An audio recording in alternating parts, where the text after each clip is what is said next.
За өөрчлөн хэлэх гурван зүйлийн үг байна.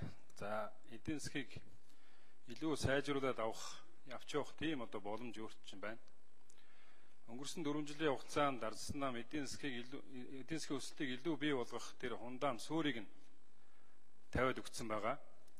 Тэгэхээр энэ дээр бол хамгийн том хөдөлгөж хүчин зүйл бол оюутлан хөдөлж эхэлж байна. 4 тэрбум доллар 8 их 80 төгрөг энэ эдийн засаг руу орж ирнэ. Энэ бол дээрээс нь бараа борлуулалтын орлогууд бас нэмэгдэнэ, татрууд нэмэгдэнэ. Энэ бол эдийн засагт бас нэлээд үр дүнг бий болгоно гэж харж байгаа. 1680 компанид Чингис бондоос жижиг дунд үйлдвэрлэлийг хөгжүүлэх зээл болгосон байгаа.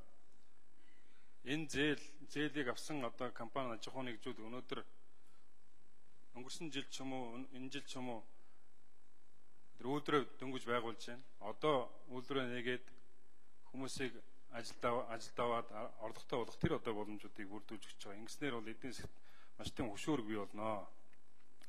За Батболдын засгийн газрын үед 14% инфляцтай байсан эдийн засгийг өнөөдөр 1.2% инфляцтай болгож өгсөн байгаа. Тэгэхээр ийм боломжуудыг энэ өнгөрсөн хугацаанд цөөхнөөс нь дурдахад ийм байна. Тэгэхээр Монгол бол боломжоор дүүрэн орон. Монгол бол бас гайхамшигтай хувь заяатай ард түмэнтэй улс. Тэгэхээр Монгол улс одоо засгийн газрын 3.1 тэрбум долларын өртөө байгаа. Зээлтэй байгаа. Зээл. Тэрний 1.5-ыг бол өнгөрсөн Сүү Батболдын болон Исбаярын засгийн газрын үед тавьсан. 1.6-ыг нь сүүлийн 2 засгийн газрын үед тавьсан байгаа. Тэгэхээр Монгол бол боломжоор дүүрэн орно. Төрөний тэр Хүрлбаатарын дандаа хараа амлж яддаг тэр Хүрлбаатарын үгээр байж хэрэггүй. Монгол бол тэр өөрөө төлчин. Тийм учраас зээлээ төлчин. Тийм учраас энэ дээр бол нэг асуудал байхгүй гэж үзэж байна. За өөрчлөн хийх ёстой зайлшгүй хийх ёстой үүрэг хариуцлага бас байна.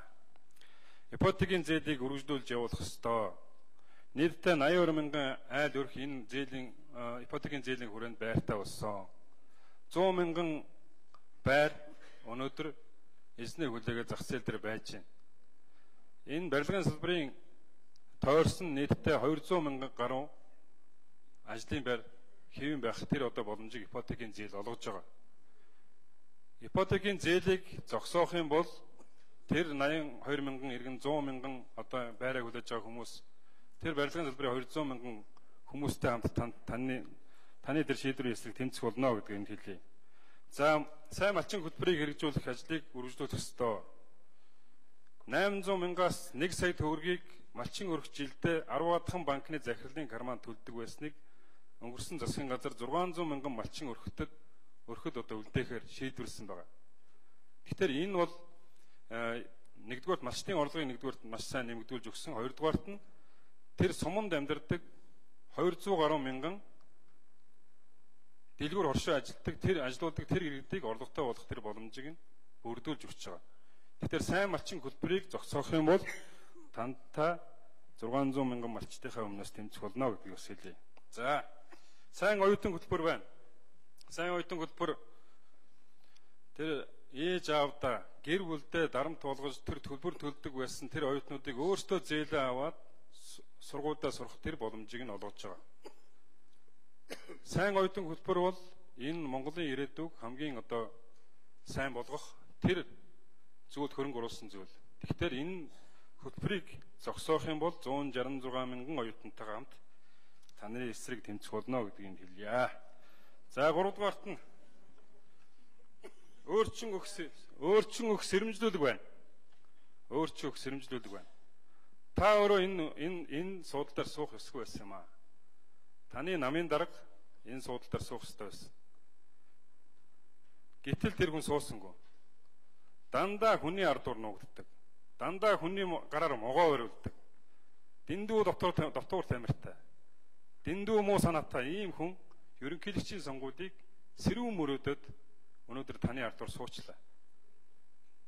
Тийм учраас өнөөдөр энэ сайхан залуучууд, ардын намын олон сайхан залуучууд их урд гарчиж ардын нам ялт байгуулсан. Тэр хүн та нарын ардуур нуугдаад төөр уулын мохорт очиж сонгуульд оролцоод гараа. 17 оны сонгуулиар За. Гүшүүд үгүй хэлж дууслаа.